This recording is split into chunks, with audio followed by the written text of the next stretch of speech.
चलिए फिर property number 6,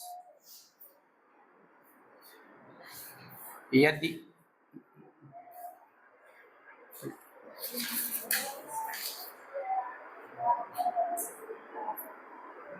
यदि सदिश वेक्टर ए व वेक्टर बी परस्पर समांतर हो।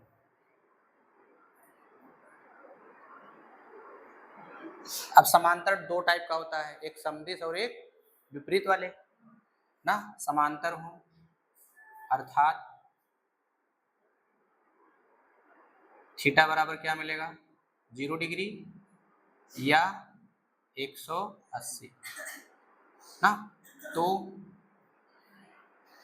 वेक्टर ए क्रॉस बी, ध्यान है परस्पर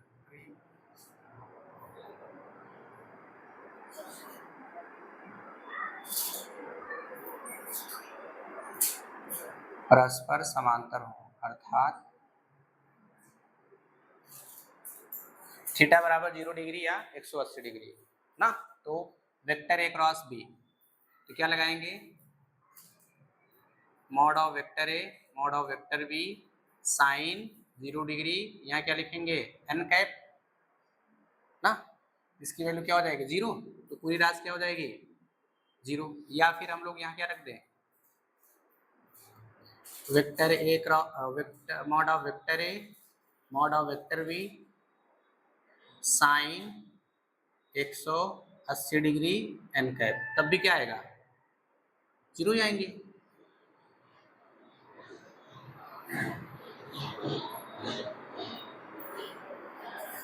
ना। अच्छा एक ऐसे भी हो सकता है, इसमें अगर हम लोग स्पेशल कर दें, इसी का स्पेशल केस बना दें, खुद का खुद से सदिश गुणन ना, खुद का खुद से सदिश गुणन। ध्यान रहे जब कभी क्वेश्चन में आए कि दो सदिश परस्पर समांतर है ना, तुरंत आप समझ जाना कि ए क्रॉस बी 0 होंगे, वो भी क्या होगा 0 वेक्टर ना, बहुत खतरनाक है 0 है कि नहीं, 0 वेक्टर लगाएंगे।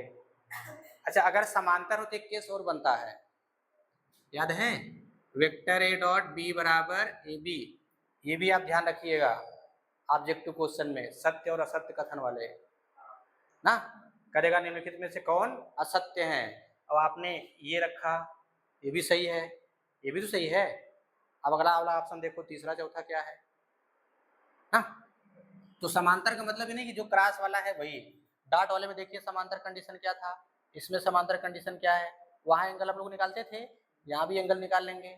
देखना हम लोग ऐसे फार्मूला क्वेश्चन मिलेंगे, चाहे वहां से लगाइए और चाहे यहाँ से लगाइए, दोनों से एंगल सेम मिलेंगे। बस ये देखना सिंपल किसमें है ना, जिससे कैलकुलेशन सिंपल होगा हम लोग वही लगाएंगे। अब इसमें कहा जाए स्पेशल में, अगर खुद का खुद से हो जाए क्रॉस प्रोडक्ट ऐसे ना, तो अगर खुद का खुद से क्रॉस प्रोडक्ट होगा तो क्या होता है, ऐसे लिखेंगे और यहाँ क्या होगा साइन 0, अब एन कैप जो भी मिले ना, इसकी value mod of vector A square, ये क्या हो जाएगा 0 एन कैप, तो पूरा क्या मिलेगा 0 वेक्टर वेक्टर ना। कुछ समझ में आ रहा है सेल्फ हो जाए ये समदिश, सॉरी समपाती वाला हो गया, और ये क्या है समांतर वाला, वेक्टर ए वेक्टर बी इस टाइप से। तो चाहे ऐसे हो चाहे ऐसे हो ना, तो क्या होगा उनका क्रॉस प्रोडक्ट 0, तो कहीं भी ऐसे मिलेगा तुरंत क्या कर देना है 0, ठीक है। चलिए प्रॉपर्टी नंबर 7, यदि, अच्छा डायग्राम बना लीजिए इसका, इसका डायग्राम ऐसे हो सकता है, ये हो गया वेक्टर ए, ये हो गया वेक्टर बी, या कैसे हो सकता है, ये हो गया वेक्टर ए और ये हो गया वेक्टर बी, हो सकता है ना या ये वाला ऐसे हो गए, या फिर कैसे हो सकता है वेक्टर ए और ये इधर ना, ये वाला क्या देगा 180 देगा, ये और ये क्या देंगे 0 डिग्री देंगे ना।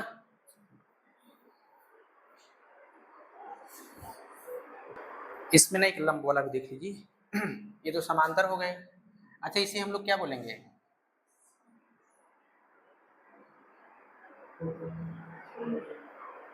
और ये क्या है?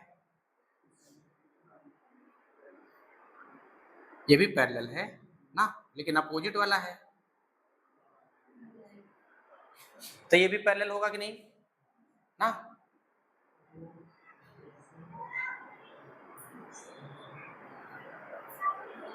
सब के सब पैरेलल हैं, ये भी पैरेलल लेकिन अपोजिट डायरेक्शन में। चलिए, यदि वेक्टर ए व वेक्टर बी परस्पर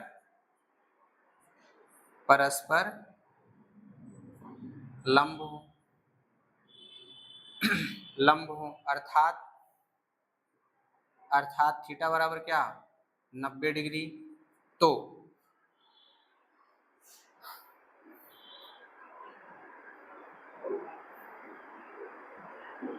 अब इसमें किसको किधर ले जाना है? चलो, इधर हम लोग दे दिए वेक्टर ए, इधर दे दिए वेक्टर बी ना, और ये हो गया क्या, 90 डिग्री। देखिए, अब हम लोग इधर से इधर भी रोटेट कर सकते हैं, इधर से इधर भी, इधर से इधर भी, लेकिन हम लोग क्या लगाएंगे, राइट हैंडेड स्क्रू लॉ, दक्षिणावर्ती पेच का नियम। तो दक्षिणावर्ती पेच के नियम में क्या होगा, लेकिन ऐसे चलेंगे ना, एंटी क्लॉकवाइज, ठीक है ना, ऐसे। चलो, इसको वेक्टर, इसको वेक्टर ए का दो, इसको वेक्टर बी, तो कैसे चलेगा, ऐसे ना। और इसके परपेंडिकुलर कौन होगा, एन कैप, इसके परपेंडिकुलर एन कैप होगा। दिखा पाएंगे क्या, इसमें नहीं दिखा पाएंगे ना, ये ऐसे ही होगा, ठीक है। लो, ऐसे कर दें, अब चलेगा, ये तो ऐसे ही होगा ना, इधर तो खींच नहीं पाएंगे कि देख लो दिख रहा है, नहीं, इधर देखो। तो अब क्या लिखना है यहाँ पे, vector A cross B mod of vector A mod of vector B sine 90 इन दोनों के तल पर लंबवत एन कैप, इसकी वैल्यू कितनी, 1, तो क्या मिल जाएगा, है ना, इसको ऐसे लगा देते हैं,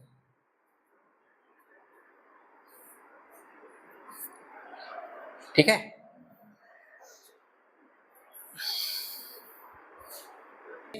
इसी की नेक्स्ट प्रॉपर्टी से लंबकोणी एकक सदिश, ये सब याद करने की जरूरत नहीं है, अगर याद है तो बहुत बढ़िया है, नहीं याद है तो ए क्रॉस बी का डिफिनेशन क्या है ना, फिर ए और बी के बीच में एंगल क्या होंगे ये पता है, फिर डायरेक्ट डिफिनेशन में रख करके सॉल्व कर लो, और बाकी याद रहेगा तो स्पीड बढ़ जाएगा, जस्ट दुगुना 10 गुना ना। यदि क्रॉस बी निकालेंगे, मॉड ए कहेंगे, मॉड बी कहेंगे, 1 घंटा देखेंगे कोण कितना बना, उसके बाद एन कैप ढूंढने लगेंगे ना, और वैसे क्या तुरंत उत्तर बता लेंगे। तो देखो, सेम का क्रॉस प्रोडक्ट 0 और सेम का डॉट प्रोडक्ट मॉड स्क्वायर परिमाण का वर्ग, है ना।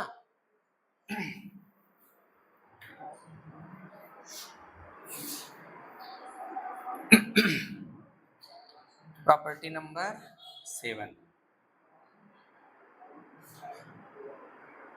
लंबवत इकाई सदिश,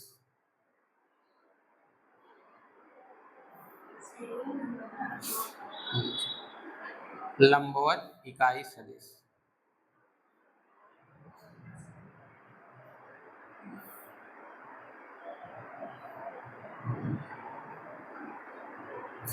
यूनिट नॉर्मल वेक्टर ना। देखो, वेक्टर हो, नॉर्मल हो, यूनिट हो ना, सदिश भी हो, इकाई भी हो, लंबवत भी हो, कहां पर, दोनों सदिशों के तल पर।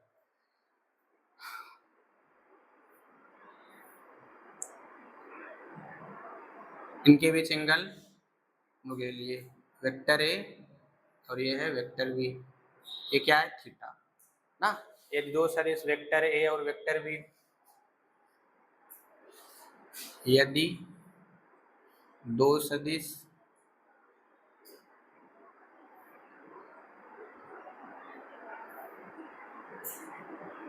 वेक्टर ए व वेक्टर बी के बीच का कोण थीटा है तो अब क्या करना है, अब यहाँ हम लोग क्रॉस प्रोडक्ट, और ध्यान रहे जब लंबवत इकाई सदिश का नाम आएगा तब समझ जाना कि वो केवल क्रॉस प्रोडक्ट वाले में ही होता है ना। लंबवत इकाई सदिश अगर आता है तो समझ जाना कि क्रॉस प्रोडक्ट में ही बनेगा और किसी में बनेगा नहीं ना। तो अब इन दोनों के तल के लंबवत इकाई सदिश ऐसे, इन दोनों तल के लंबवत इकाई सदिश क्या होता था, एन कैप होता था ना। और क्रॉस प्रोडक्ट आपने परिभाषा क्या बताया था, दो सदिशों वेक्टर ए और वेक्टर बी का सदिश गुणन एक सदिश राशि है जो इन दोनों सदिशों के परिमाणों और इनके बीच बने कोण की ज्या के गुणनफल के बराबर।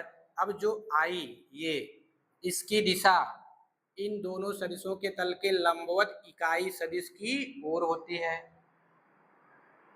होता है ना। तो जिधर ये इकाई सदिश जाएगा उधर ही क्रॉस प्रोडक्ट जाएगा ना, अर्थात इस वेक्टर का मान इसकी दिशा में ना। तो अगर किसी वेक्टर को किसी की दिशा में निकालना है तो क्या करते थे, यूनिट वेक्टर निकालते थे, है ना। तो अगर मैं इसका यूनिट वेक्टर निकाल लूं तो इसी दिशा में होगा, ये क्या है यूनिट वेक्टर है, तो इसी की दिशा में निकालेंगे तो क्या आएगा यूनिट वेक्टर। अगर किसी की वैल्यू हम किसी दिए हुए सदिश की दिशा में निकालेंगे तो कहते थे यूनिट वेक्टर निकाल लो उसका, है ना। अच्छा ये क्या है, इन दोनों के तल के लंबवत ऐसे है ना, देखो ये इन दोनों के मिलाकर के तल बना। अच्छा रुक जाओ, ये इधर इधर लंब है कि नहीं, तो ये इस पर भी लंब है और ये इस पर भी लंब है और ये पूरे दोनों पर लंब है ना। तो जब ये इन दोनों पर लंब है तो ये भी लंब होगा कि नहीं। और जब की कहा इसने कि ए क्रॉस बी की दिशा जो होगी इन दोनों सदिशों के तल के लंबवत इकाई सदिश इधर जाएगा उधर ये भी जाएगा, है ना। तो हम लोग इसी के अंदिश लंबवत इकाई सदिश निकाल लें, इकाई सदिश निकाल लें तो जो इकाई सदिश आएगा वही इसके लंबवत भी हो जाएगा, होगा ना। तो तल के लंबवत, तो तल वेक्टर ए व वेक्टर बी, तो वेक्टर बी तल के लंबवत, तल के लंबवत इकाई सदिश ना, तो क्या होगा एन कैप, है ना। यानी जो वैल्यू इसकी आएगी वैल्यू इसकी भी आएगी, दोनों इक्वल होंगे, है ना। तो क्या कर दें, वेक्टर ए क्रॉस, अब इसको एक वेक्टर की तरह देखेंगे तो क्या लिखते थे हम लोग, ऐसे देखिए ए कैप बराबर क्या लगाते थे, ए का वेक्टर बट्टे ना, तो क्या लिखेंगे यहाँ पे वेक्टर ए क्रॉस बी बट्टे इसी का ना। अच्छा तो बताओ ये इधर भी लंब हो सकता है कि नहीं, ये भी तो लंब है ना, इन दोनों सदिशों के तल के लंब हुआ। अब ये नहीं कहा किधर है, ऊपर है कि नीचे है, कुछ बोला नहीं बोला, कुछ भी हो सकता है। अब जैसे कुछ भी का मतलब क्या, अगर हम लोग एंटी क्लॉकवाइज में चलेंगे, एंटी ऐसे घूमेंगे ना, ऐसे घूमेंगे ऐसे ऐसे, ठीक है ना, इस तरीके से जब हम लोग ऐसे घूमेंगे तो अंगूठा किधर जाएगा ऊपर, हम लोग इधर से इधर घूम रहे हैं ना, ऐसे इधर से इधर घूमेंगे तो ये जो आएगा यूनिट वेक्टर इधर आएगा, आएगा कि नहीं ना। ये हो गया वेक्टर ए, ये हो गया वेक्टर बी, हम लोग अब उनके बीच एंगल क्या ले लिए थीटा। अब अपनी उंगली को कर्ल करेंगे इधर से इधर, यानी इसको ए इसको बी, ये ऐसे अंगूठा किधर जा रहा है ऊपर ना, इन दोनों के तले क्या होगा लंबवत। अब अगर मान लो हम ऐसे घुमाए तब अंगूठा किधर जाएगा नीचे, फिर भी क्या होगा, फिर भी क्या होगा ऐसे लंबवत आपको मिलेगा ना। तो निगेटिव पॉजिटिव कुछ भी हो सकता है, लेकिन होगा कोई एक ही, या तो निगेटिव या तो पॉजिटिव ना, वो डिपेंड करेगा कि एंगल का डायरेक्शन कैसा है, क्लॉकवाइज या एंटी क्लॉकवाइज ना। तो अगर इधर होगा तो क्या मिल जाएगा माइनस का एन कैप ना, तो हम लोग यहाँ क्या लगाएंगे, ठीक है, यही फार्मूला आपने पढ़ रखा है, ठीक है।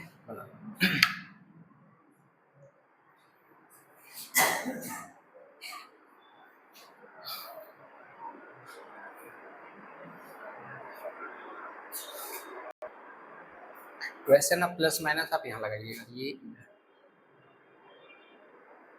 ना तो हम लोग इधर भी ले लेंगे, ऐसे बन जाएगा।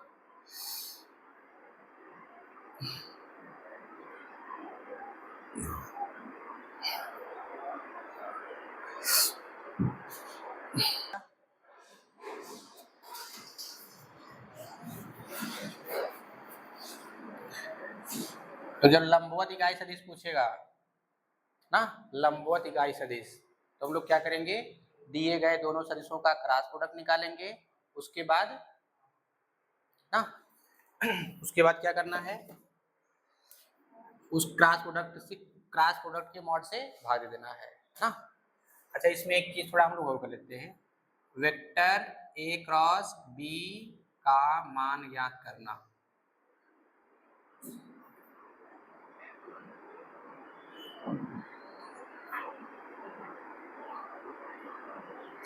To determine the value of vector A cross B. अब इसको कैसे निकालते हैं पता है ना, कैसे, सारणी मेथड से। तो वैसे नहीं बता रहे, डायरेक्ट लिखवा देते चलेगा, है ना, कि ऐसे गुणा करके बताएं। कैसे बताएं बताइए। चलिए, यदि वेक्टर ए बराबर a1 i cap, a2 j cap, b1 k cap तथा वेक्टर b बराबर b1 i cap, b2 j cap, b3 k cap हो तो वेक्टर ए क्रॉस बी, तो क्या होगा, a1, जैसे मान लो अगर हमको डिटर्मिनेंट नहीं पता, हम डिटर्मिनेंट पढ़े नहीं, ऐसे कह लो, तो फिर क्या करना होगा, तो जैसे हम लोग सिंपल गुणा करते हैं वैसे तो करेंगे ना। तो b1 i cap, b2 j cap, b3 k cap. अब वैसे मैथ में कैलकुलेशन बहुत बड़ा है ना, तो उससे भागना नहीं चाहिए ना, क्योंकि आगे मैथ में कैलकुलेशन बड़ा ही बड़ा मिलेगा ना। जैसे एमएससी आप करेंगे ना, इतना 2-2, 2.5-2.5, 3-3 पेज लिखने के लिए मिलेंगे, थ्योरम वगैरह, जैसे आर्गुमेंट प्रिंसिपल मिलेगा, कॉम्प्लेक्स एनालिसिस में बड़े बड़े मिलेंगे। चलिए, तो अब मान लो हमको डिटर्मिनेंट नहीं पता है, तो हम लोग क्या करेंगे, वितरण नियम लगाएंगे। वितरण नियम, वेक्टर ए का यानी क्रॉस प्रोडक्ट का एडिशन पर वितरण, ए का गुणा हम लोग बी में फिर सी में, ऐसे जितने टर्म होंगे सब में गुणा करते चलते हैं। तो वैसे हम लोग यहाँ भी करेंगे, इसका गुणा यहाँ यहाँ यहाँ करेंगे, फिर ऐसे इसका यहाँ यहाँ करेंगे, फिर ऐसे इसका, सब जगह करेंगे। उसके बाद a1 a2 a3 क्या है, एक कांस्टेंट टर्म है ना। जब हम लोग इसका गुणा इसमें करेंगे तो क्या मिल जाएगा, ऐसे ऐसे पूरा आप लिख लीजिएगा b1 i। अब इसका हम लोग गुणा करेंगे, अब इसमें प्रॉपर्टी लगाएंगे ना। अगर m और n दो अदिश राशियां हैं, a वेक्टर और b वेक्टर दो सदिश हों, तो प्रोडक्ट किए थे तो क्या लिखा गया था, m की तरह है और ये n की तरह है, तो क्या लिखेंगे सीधा a1 b1, क्या लिखेंगे i क्रॉस i, इसकी वैल्यू क्या होगी 0। अभी हम लोग निकाले ना एक रात से, ये खत्म हो जाएगा ना, पूरा वो भी 0 वेक्टर होगा। तो अगर 0 वेक्टर है, परिमाण का गुणा करेंगे या अदिश राशि का, तो वो भी क्या हो जाएगा 0 वेक्टर ना। तो ऐसे सब करना है, ठीक है। जब आप करते जाएंगे तो लास्ट में आपको एक फॉर्मेट दिखेगा, और जब उस फॉर्मेट को आप ऑब्जर्व करेंगे तो आपको दिखने लगेगा कि यह एक डिटर्मिनेंट वैल्यू की तरह देता है, जो कि i j k a1 a2 a3 b1 b2 b3 के बराबर होगा ना। तो प्रोडक्ट में कोई दिक्कत होगा नहीं, हम तो बोलेंगे ना इसको आप स्टेप छोड़ करके लिखिए, लेकिन आप पूरा प्रॉपर वे में कर लेंगे तो अच्छा है। पता है तो छोड़ दो, बाद में अपना कर लेना हाँ।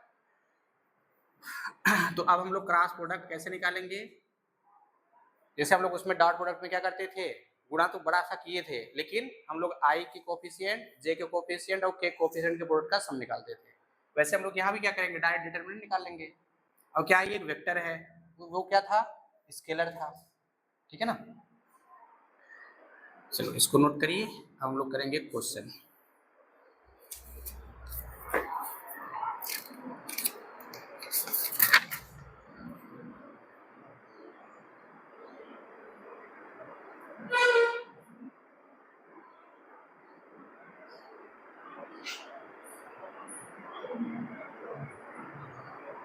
the number of vectors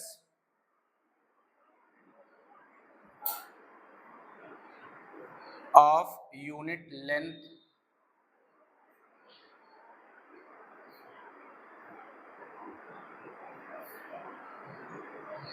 perpendicular to the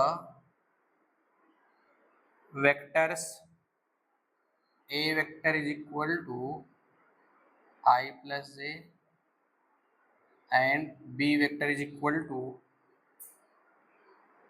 j plus k cap is option A है 1, ऑप्शन बी है 2, ऑप्शन सी है 4, ऑप्शन डी है, चलो इसका नाम 3, इसका नाम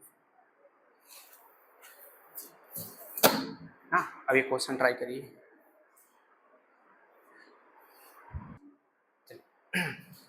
क्वेश्चन अच्छा है, अभी हम लोग पढ़ चुके गए हैं, अभी जस्ट इसके पहले पढ़े क्या, unit normal vector the number of vectors ना, यानी सदिशों की संख्या कैसा, of unit length perpendicular to the vectors, इन दोनों वेक्टर्स के लंबवत इकाई सदिशों की संख्या बताना है ना, किसके किसके, इन दोनों सदिशों के। चलो हम लोग क्या बना दिए, एक वेक्टर ए बना दिए, एक वेक्टर बी बना दिए, मान लो डायरेक्शन ऐसे कुछ है, या फिर इधर ए ले लो ना, ये दे दिए ना। अब इन दोनों, अभी हम लोग बताया क्या, यूनिट लेंथ परपेंडिकुलर, यानी आपको वो वेक्टर बताना है ना जो परपेंडिकुलर हो वेक्टर ए और वेक्टर बी पर, उसकी लेंथ यूनिट हो। इसका मतलब क्या पूछ रहा है, इकाई सदिशों की, लंबवत इकाई सदिशों की संख्या ना, तो किसी तल पर लंबवत इकाई सदिशों की संख्या कितनी होती है 2 ही होती है। अभी भी बताया गया ना, अगर इकाई लंबवत सदिश पूछे तो समझ जाना आपको क्रॉस प्रोडक्ट वाले की बात कर रहा है ना। तो डायग्राम ऐसे बनाएंगे, एक यूनिट वेक्टर किधर होगा, पॉसिबिलिटी एक इधर होगा कि नहीं, ऐसे एक इधर भी तो हो सकता है। अब बताओ इससे ज्यादा बनेगा क्या, नहीं बनेगा ना। तो आपने निकाला कितना था, n cap is equal to plus minus vector A cross B बट्टे mod of vector A cross b. तो गिनो कट हुआ, 2 ही तो आया ना, एक ये वाला हो गया, एक ये वाला हो गया, टोटल कितने हो गए 2 बस ना।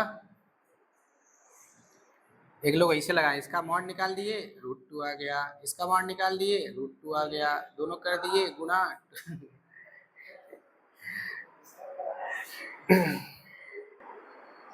चलो जहाँ ऐसे क्वेश्चन 1 2 बार 3 बार आप करेंगे ना, अपने आप सब लैंग्वेज समझ आने लगेगी। हमको लगता है मैथ वाला लैंग्वेज सिंपल है लेकिन इसमें इज आर एम कॉमा ये सब किधर लगाया ना, ये भी ध्यान रखना है, बहुत अर्थ बताता है कॉमा पूर्ण विराम अर्ध विराम ना, मतलब रुक करके पढ़ो तो मीनिंग देखो अलग निकलेगा, इकट्ठे पढ़ डालो समझ में नहीं आएगा ना, उसका अर्थ कुछ अलग आएगा। चलो अब एक क्वेश्चन और मजेदार है, let u vector is equal to I plus j, v vector is equal to I minus j and w vector is equal to I plus 2j plus 3k cap if n cap is a unit vector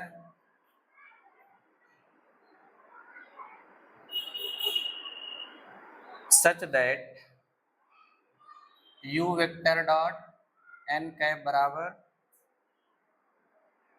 0 and v vector dot n cap बराबर 0, then डब्लू vector dot n cap का modulus is equal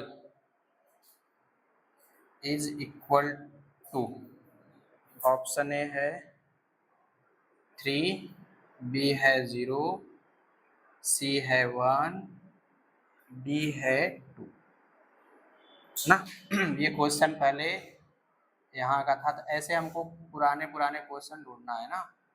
एक question है AIEEE का, लेकिन ऐसे question अब PGT वगैरह में आने लगे हैं ना। और फिर ये मान लो, या तो फिर कहीं पूछे ना पूछे, लेकिन ऐसे क्वेश्चन आपका 2 4 5 बार देंगे, राजस्थान में मिल जाएगा। ठीक है, आंसर गलत नहीं है, सही है। लेकिन हमको ये जानना कि ये एक्चुअल वही क्यों निकालेंगे, है कि नहीं। अब देखो यहाँ दिया क्या है, u vector is equal to v vector is equal to and w is equal to this.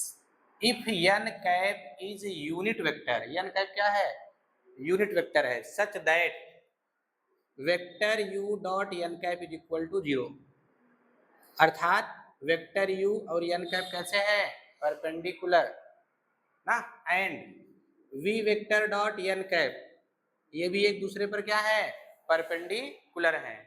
तब करा है का आप modulus of vector w vector dot n cap, यानी n कैप w तो पता है, n कैप निकाल करके डॉट निकालो, जो आए उसका मॉड ले लो। और मॉड हमेशा क्या देता है, पॉजिटिव नंबर देता है। हम लोग प्लस माइनस दोनों लिखेंगे, लेकिन लेना क्या है, केवल और केवल पॉजिटिव नंबर, है ना।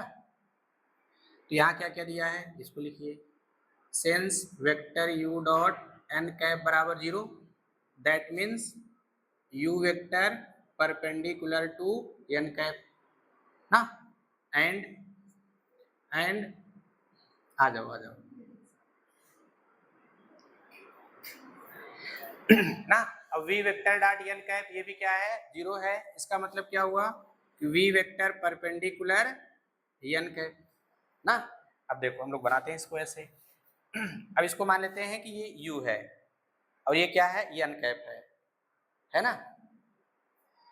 तो अच्छा ऐसे करते हैं, तो u क्या है, n कैप पर लंब है ना। u जो है n कैप लंब है, n कैप इस पर भी लंब होगा, है ना। अब उसके बाद यहाँ देखा जाए तो v n पर भी लंब है।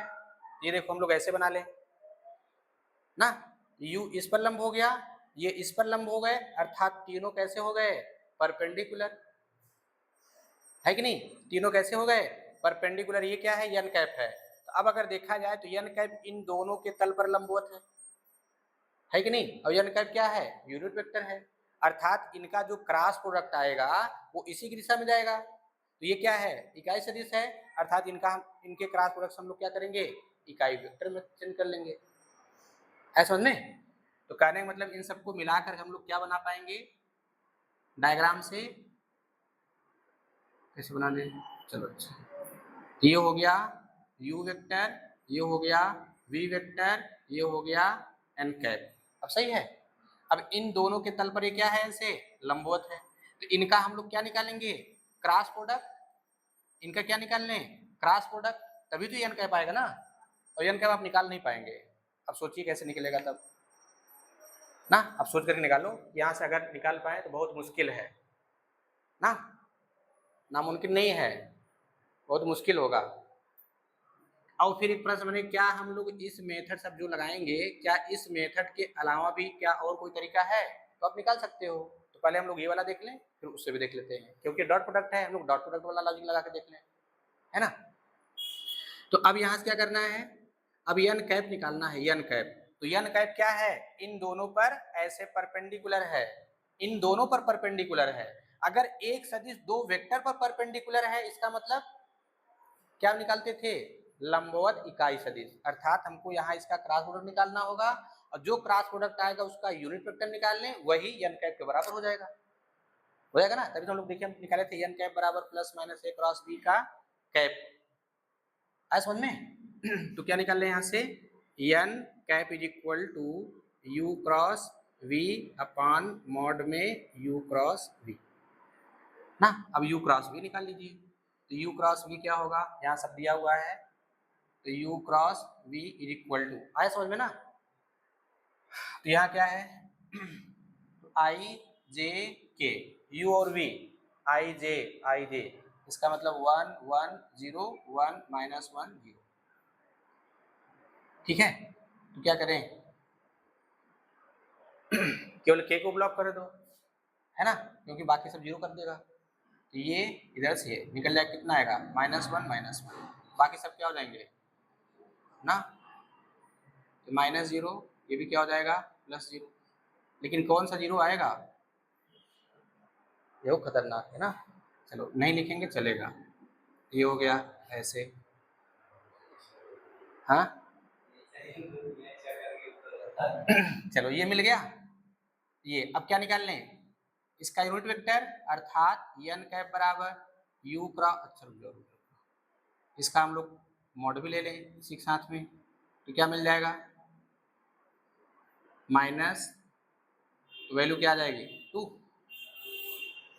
अरे करनी करके निकालेंगे तो आई जे तो है नहीं, 0 + 0, के का गुणांक -2, तो 4 हो जाएगा, वर्गमूल क्या आएगा, केवल 2, मॉड है तो प्लस लेंगे, इसलिए n कैप क्या आया, u cross v upon mod of vector u cross v, u cross v कितना है -2 के कैप ना। अच्छा इसमें डायरेक्शन हम लोग इधर पाएंगे, अंदर भी जा सकता है ना, तो हम लोग चाहे तो क्या लगा दें, प्लस माइनस लगा दें, है ना। यहाँ भी क्या मिल जाएगा, प्लस माइनस, यहाँ क्या होगा 2, तो क्या जाएगा प्लस माइनस के कैप, आया कि नहीं, देखो प्लस का गुणा माइनस में माइनस आएगा, माइनस का माइनस में प्लस, मिला करके प्लस माइनस हो जाएंगे, है ना। चलिए अब निकालते हैं यहाँ से ये, तो डायरेक्ट निकालें ऐसे।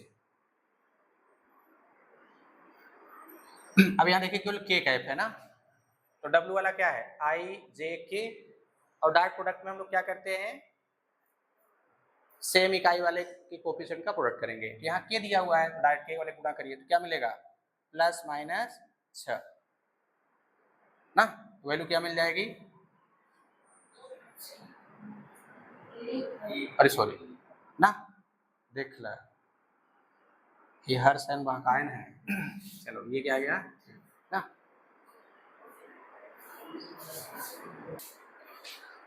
जैसे मान लो यहाँ देखो डॉट प्रोडक्ट है, थोड़ा दिमाग में आएगा कि हम लोग डॉट प्रोडक्ट लगा के हल कर सकते हैं कि नहीं, है कि नहीं। यहाँ देखो डॉट प्रोडक्ट है, एक चीज तो दिमाग में आएगा, और बाकी यहाँ जो क्वेश्चन दिया है इससे पता चलता है कि दोनों परस्पर लंब हैं, दोनों परस्पर लंब हैं ना, जब दोनों परस्पर लंब होंगे तो ऐसे होगा, देखो v n कैप लंब है, u भी n कैप लंब है, अर्थात तीनों कैसे हैं, परपेंडिकुलर हैं ना। और यहाँ आपसे जो पूछ रहा है w वेक्टर का n वेक्टर से डॉट प्रोडक्ट का मॉड पूछ रहा है, अर्थात अगर आपको n कैप मिल जाए काम हो जाए। और n कैप को इसने बोला क्या है, n cap is a unit vector ना, तो ये अगर ये यूनिट वेक्टर है तो देखा जाए तो ये इनको पता करो कि ये इन दोनों पर कैसा व्यवहार कर रहा है, तो पता चला कि जो n कैप है इन दोनों से जो तल बनेगा उन पर परपेंडिकुलर है। अगर एक सदिश जो यूनिट वेक्टर है बाकी दो सदिशों से बने तल पर परपेंडिकुलर है तो वहां पर क्रॉस प्रोडक्ट वाली कहानी आएगी ना, अर्थात इन दोनों से हम लोग क्या निकालेंगे, लंबवत इकाई सदिश। तो u और v से जो लंबवत इकाई सदिश आएगी वो और ये आपस में क्या होंगे, इक्वल होंगे ना, क्योंकि देखो ऑलरेडी n कैप इन दोनों के तल पे लंबवत है, तो हम लोग भी तो निकालेंगे ना, हम लोग भी इच्छा है निकालने के लिए, हम लोग जो निकालेंगे वो और ये आपस में क्या हो जाएंगे, बराबर ना। तो हम लोग u क्रॉस v के परपेंडिकुलर क्या निकाल लिए, यूनिट वेक्टर ना, तो हम लोग ये निकाले यहाँ से, ये अब ये निकालने के लिए क्या चाहिए, u क्रॉस v, तो इसने u दिया है और v दिया है तो हम लोग यहाँ से u क्रॉस v निकाल लिए, फिर मॉड निकाल लिए, फिर इस फार्मूले में रख दिए ना, रखने के बाद ये वैल्यू सॉल्व कर दी, ये मिल गया। एक तो ये तरीका हो गया।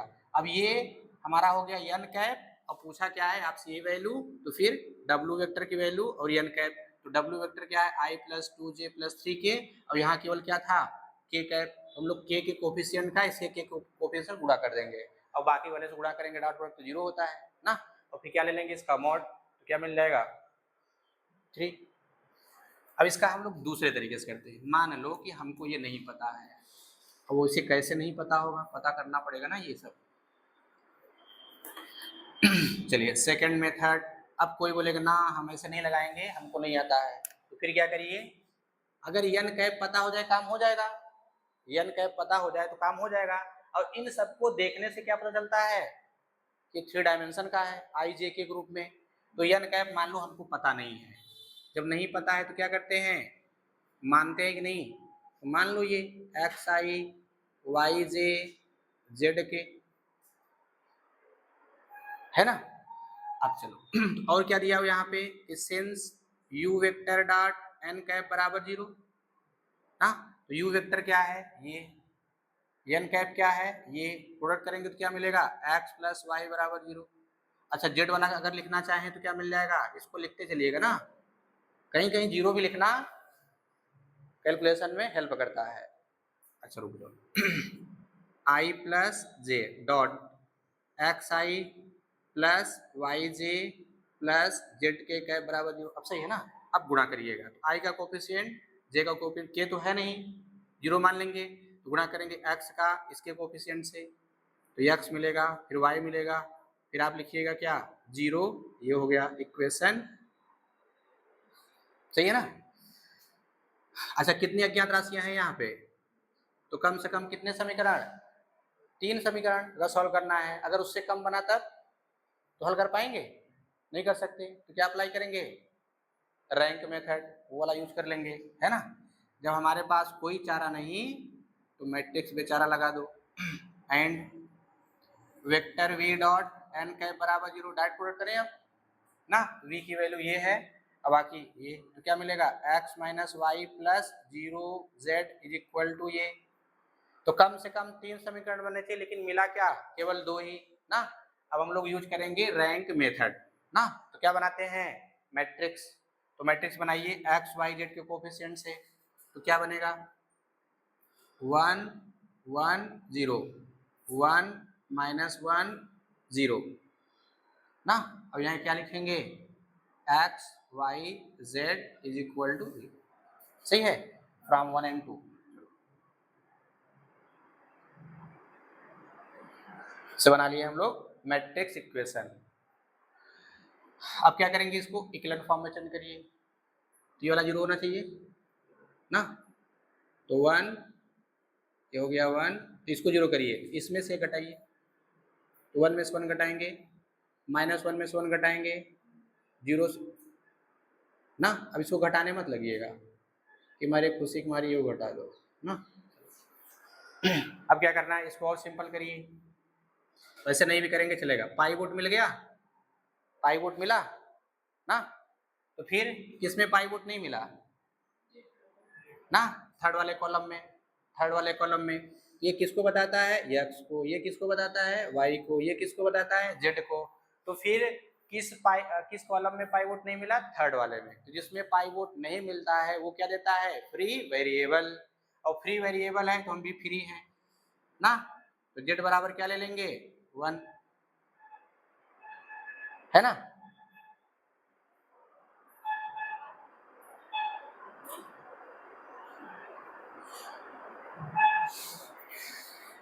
चलिए z की वैल्यू 1 मिल गई ना।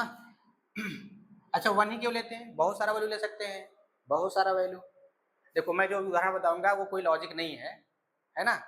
जैसे मान लीजिए कोई बिजनेसमैन है और उसने बहुत लंबा साम्राज्य बना दिया, कितने का 1 करोड़ का, या मान लो 7 करोड़ बना लिया, छोड़ जाने दो, उसने अपने पूरे लाइफ में 7 करोड़ की संपत्ति बनाई ना, और वो सब निपट के चले गए ऊपर, ले होके कुछ नहीं गए ना। अब उनका जो वारिस होगा अब वो क्या करेगा, अब वहीं से स्टार्ट करेगा ना, तो वो भी 10-20 करोड़ कमाएगा, कमाएगा कि नहीं। तो फिर ये होगा, या मान लो 14 करोड़ कमा लिया, 14 करोड़ अपने उसने पूरे लाइफ में, अभी जिंदा है मरा नहीं होगी, तो फिर क्या होगा, तुलना करेंगे ना कि बताओ पहले से कितना पैसा कमाया, क्या बोलेंगे 2 गुना, बोलेंगे ना 2 गुना, है कि नहीं। ये इसको क्या मानेंगे फिर, इसको इकाई मानते हैं, इसका मतलब ये एक है, एक, उसने कितना कमाया 14, तो कितना गुना हुआ 2 गुना, यानी 2 7 कमाया, है कि नहीं।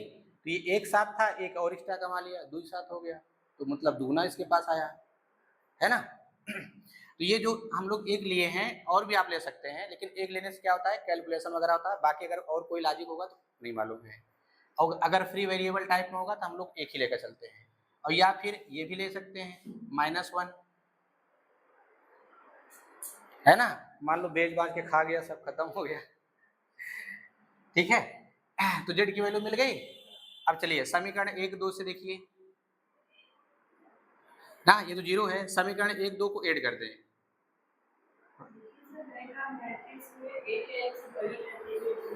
हाँ, एक या एक से क्या, हाँ ले सकते हैं, नहीं जरूरी नहीं, यहाँ वाली वैल्यू फ्री वेरिएबल, इसका नाम क्या है, फ्री वेरिएबल, कुछ भी ले लो ना, समझिए कि नहीं। और वैल्यू आप कुछ भी ले लो, 10 ले लो, 50 ले लो, हाँ। अच्छा 0 ले लें तब, अगर आप 0 लेंगे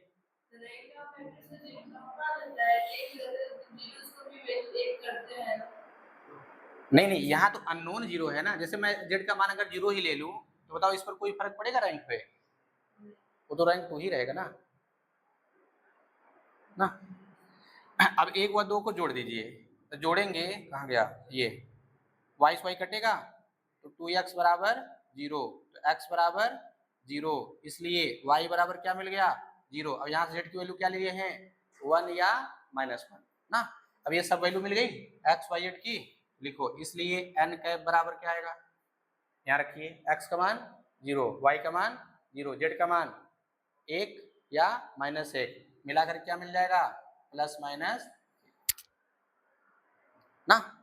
अब निकल जाएगा, इसलिए w vector dot n cap बराबर ना, तो क्या मिलेगा ±3, फिर से वही गुणा, आपको क्या मिल गया, ठीक है। अब ये 2 तरीका है।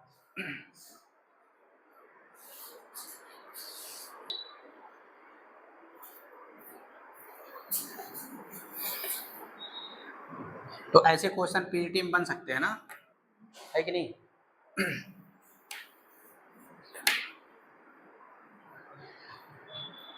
चलो इसी में एक नोट हम लोग थोड़ा देख लेते हैं, आपने पीछे लिखा भी है, उसी में चाहे आप बना लेना या फिर लिखिए, if A vector and B vector are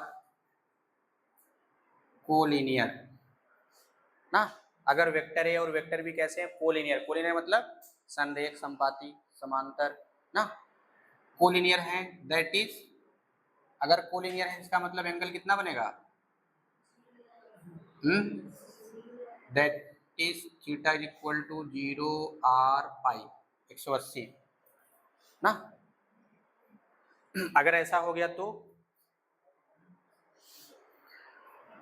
then the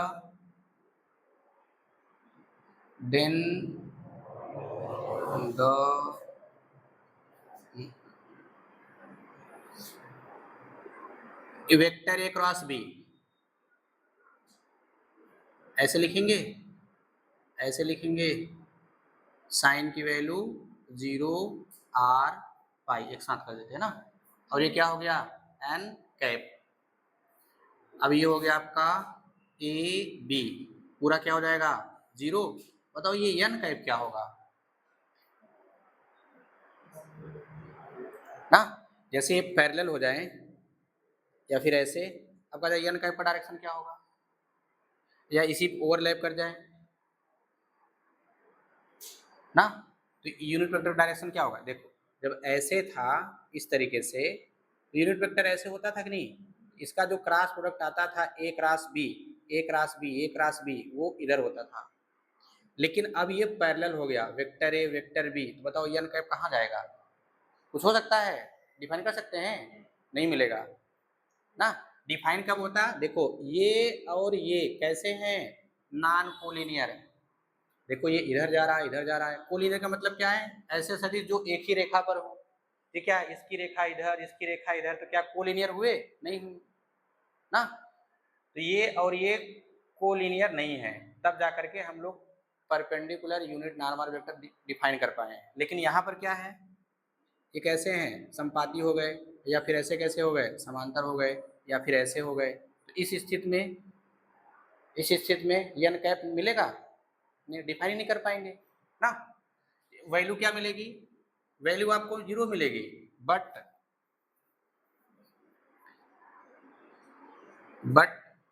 direction of N cap is not well defined यानी सुपरिभाषित नहीं होगा, यानी हम इसको इसके डायरेक्शन को परिभाषित नहीं कर सकते किसका डायरेक्शन किधर होगा ना, कि इन दोनों के तल के लंबवत हो गया कैसा होगा, समझा ना। यहाँ से ऑब्जेक्टिव क्वेश्चन ऐसे बन सकता है कि अगर दो वेक्टर ए और बी कैसे हैं, संपाती समांतर संरेख हैं ना, तो उस स्थिति में जो इकाई सदिश होगा की दिशा होगी ना, वेक्टर ए और बी के तल के लंबवत, या वेक्टर ए के समांतर, वेक्टर बी के समांतर, या अनडिफाइंड। ठीक है ना, तो क्या मिलेगा, अनडिफाइंड। ठीक है,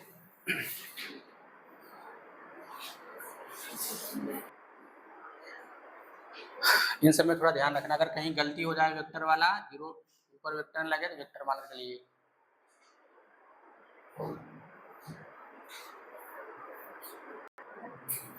चलिए इसको नोट नंबर 1 बना लीजिएगा।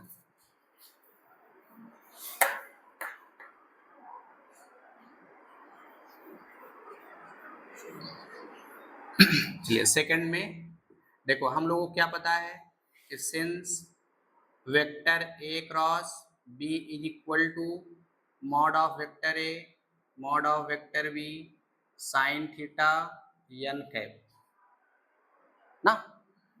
ये हो गया वेक्टर ए, ये हो गया वेक्टर बी, और ये हम लोगों ने क्या ले लिया, एन कैप। जैसे हम लोग ऊपर बना रहे हैं वैसे नीचे भी बना सकते हैं, लेकिन हम लोग यहाँ ऊपर ही बनाएंगे। क्यों बनाएंगे, क्योंकि लेकर चल रहे हैं क्या, एंटी क्लॉकवाइज डायरेक्शन में ना। अगर एंटी क्लॉक, देखो डायरेक्शन केवल एक ही मिलेगा, अगर क्वेश्चन में दिया है तो डायरेक्शन एक मिल सकता है, अन्यथा की स्थिति में हम लोग के पास पॉसिबिलिटी कितनी है, 2 ना, या तो यूनिट नॉर्मल वेक्टर ऊपर होगा या तो फिर नीचे होंगे। इसलिए इस ए बी प्लेन पर 2 यूनिट नॉर्मल वेक्टर होते हैं, तो इस तरीके से लिया गया। अब हमको पता करना कि एंगल कितना होगा, एंगल हम लोग कैसे निकालेंगे ना, तो दोनों पक्षों क्या ले लें, मॉड। ध्यान ये वेक्टर है, ये क्या है, वेक्टर है, स्केलर है, ये भी क्या है, ये चलो मॉड लीजिए, ऐसे हुआ भर मॉड लगाइए। अब देख लो कितना मॉड आ रहा है ना, है कि नहीं। फिर से मॉड लगाएं इस पे,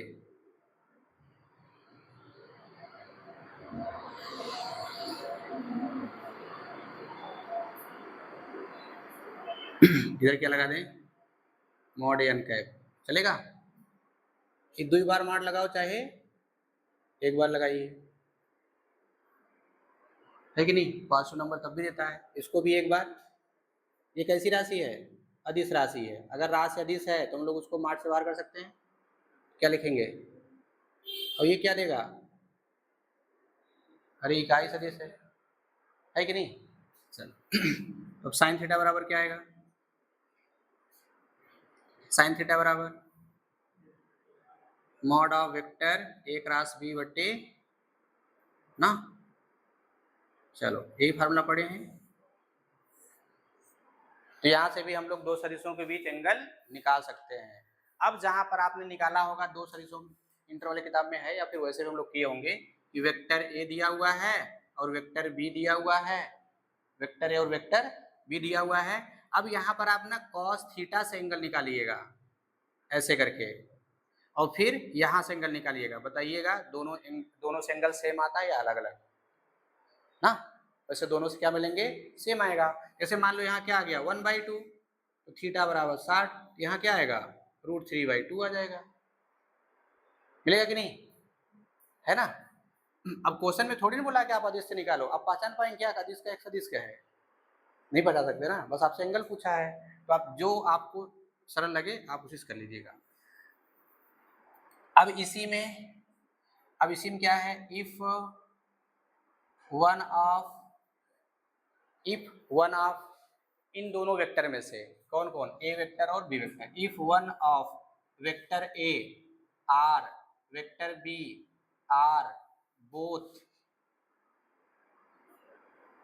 जीरो वेक्टर ना, या तो ए वेक्टर जीरो हो जाए, समझ लीजिए तब देखना होगा, वेक्टर ए जीरो हो जाए या वेक्टर बी जीरो हो जाए या दोनों के दोनों ही क्या हो जाए, जीरो वेक्टर ना, देन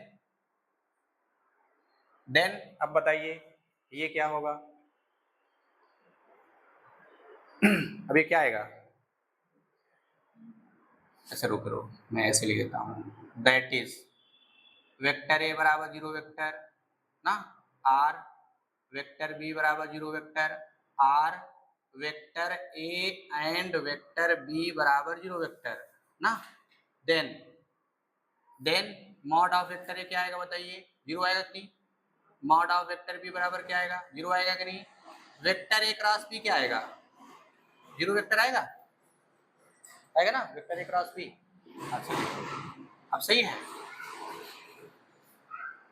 ना, जीरो वेक्टर का जीरो वेक्टर से क्रॉस प्रोडक्ट जीरो वेक्टर, ये मिल गया ना, एंड अब थीटा निकालिए, क्या थीटा परिभाषित होगा, अच्छा इसको फिर मॉड निकालिए तो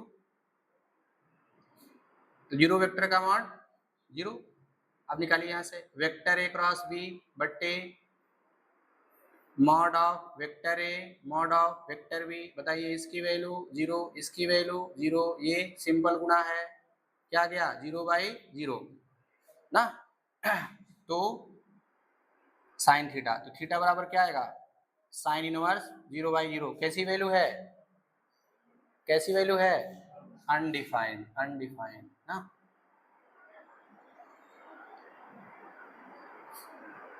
आज समझ में, तो कहने का मतलब क्या है कि अगर दिए गए दो वेक्टर जो है ए वेक्टर और बी वेक्टर, इनमें से कोई एक जीरो हो जाए और या दोनों जीरो हो जाए, उस स्थिति में एंगल अनडिफाइंड होगा, बट ए क्रॉस बी क्या होगा, जीरो वेक्टर, है समझ में, ये भी वेरी इंपॉर्टेंट है ना, है कि नहीं।